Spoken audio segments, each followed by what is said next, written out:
Com uma palavra, o universo se abriu. Haja luz e a escuridão fugiu. Ordenou ao mar que achasse o seu lugar. Com o som da voz, fez a terra girar. Tudo que existe, o teu falar criou. O verbo ecoou e a vida despertou. Mas quando chegou a minha vez, algo diferente o Senhor fez. O som cessou, o céu parou pra ver o próprio Deus descer.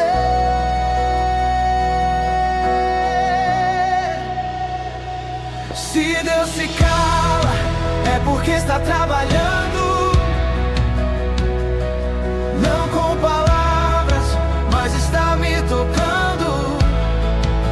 O mundo ele fez com o poder da voz, mas no silêncio que há entre nós é o oleiro amassando barro no chão. Se ele se calou, está usando as mãos.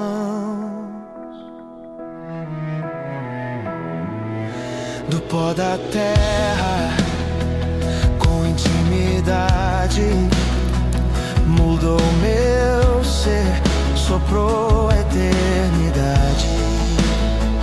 Não foi de longe, não foi só mandar.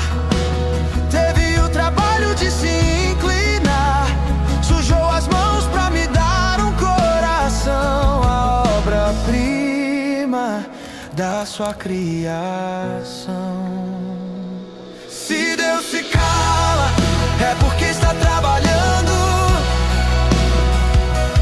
Não com palavras, mas está me tocando. O mundo ele fez com o poder da voz, mas no silêncio que há entre nós é o oleiro amassando barro no chão. Se ele se calou, está usando as mãos. Eu não vou temer o teu silêncio, pois eu sinto o teu toque em mim. Se a voz não soa, a mão modela, escrevendo meu começo e fim. Eu não sou obra de um discurso, sou fruto do teu toque pessoal.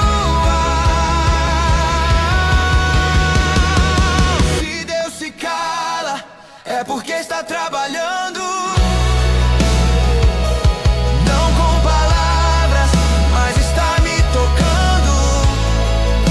O mundo ele fez com o poder da voz, mas no silêncio que há entre nós é o oleiro amassando barro no chão.